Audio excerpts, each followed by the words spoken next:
Saudi अरब के शहर अल-कसीम में वाक़ खजूरों के एक बाग में कमोबेश खजूर के 2 लाख दरख्त हैं और ये बाग राह अल्लाह में वक्फ है। इस बाग में 45 किस्म की खजूरें होती हैं। यहाँ की सालाना पैदावार 10,000 टन खजूर है।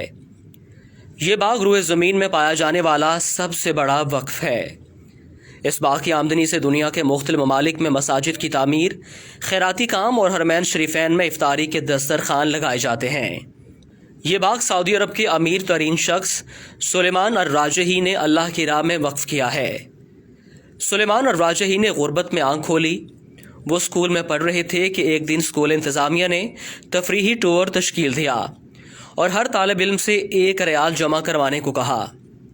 ये घर जाते हैं मगर वालिदैन के पास 1 रियाल तक नहीं होता। ये बहुत रोते हैं। टूर के लिए जाने की तारीख करीब आती है। इधर उनके समाही इम्तिहानात का रिजल्ट आता है। ये क्लास में पोजीशन लेते हैं और एक फ़लस्तीनी उस्ताद बतौर इनाम उन्हें 1 रियाल देता है। ये दौड़ते हुए तफरीही प्रोग्राम के मसूल के पास जाते हैं और 1 रियाल जमा कराते हैं। ये अपनी तालीम मुकम्मल करके जद्दा शहर में एक कमरे को बैंक का नाम देकर काम शुरू करते हैं। मुख्तसर अरसे में अर-राजही के नाम से बैंकों का एक जाल पूरे सऊदी अरब में फैल जाता है। सुलेमान अर-राजही अपने उस फ़लस्तीनी उस्ताद की तलाश में निकलते हैं। उस्ताद से मुलाकात होती है। वो रिटायर्ड हो चुके होते हैं। मौशी हालात ऐसे कि घर का चूल्हा चलाना मुश्किल हुआ पड़ा है। राजही अपने फ़लस्तीनी उस्ताद को गाड़ी में बिठाते हैं और उनसे कहते हैं कि मेरे ऊपर आपका कर्ज है। उस्ताद कहता है, मुझ मिस्कीन का किस पर कर्ज हो सकता है। राजही अपने उस्ताद को याद कराते हैं कि सालों पहले आपने मुझे 1 रियाल इनाम दिया था। उस्ताद मुस्कुराता है कि आप अब वो 1 रियाल मुझे वापस करना चाहते हैं। राजही एक बंगले के सामने गाड़ी खड़ी करते हैं जिसके सामने एक बेशकीमत गाड़ी भी खड़ी है। राजही अपने उस्ताद से कहता है, ये बंगला और गाड़ी अब से आपके हैं। मजीद आपके तमाम अखराजात हमारे ज़िम्मे होंगे। फ़लस्तीनी उस्ताद की आंखों में आंसू भर आते हैं और वो कहते हैं कि ये आलीशान बंगला, ये महंगी गाड़ी, ये तो बहुत ज़्यादा है। राजही कहते हैं, इस वक्त आपकी जो खुशी है इससे बढ़कर मेरी खुशी का आलम था जब आपने मुझे 1 रियाल बतौर इनाम दिया था। ऐसे मोहसिन शनास इंसान को अल्लाह ज़ाया नहीं करता।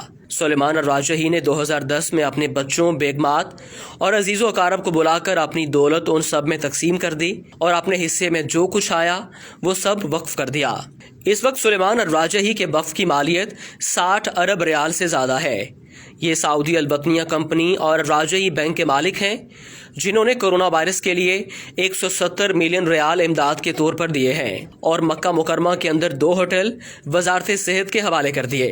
गिनीज बुक में अब तक सबसे बड़े वक्फ के तौर पर यह बाग रिकॉर्ड के तौर पर दर्ज है। फोर्ब्स मैगजीन ने उन्हें दुनिया के 20 अजीम फयाज लोगों में शुमार किया है। शायद सऊदी अरब का कोई शहर ऐसा नहीं मिलेगा जहाँ राजही फैमिली की तरफ से मस्जिदें तामीर ना की गई हों।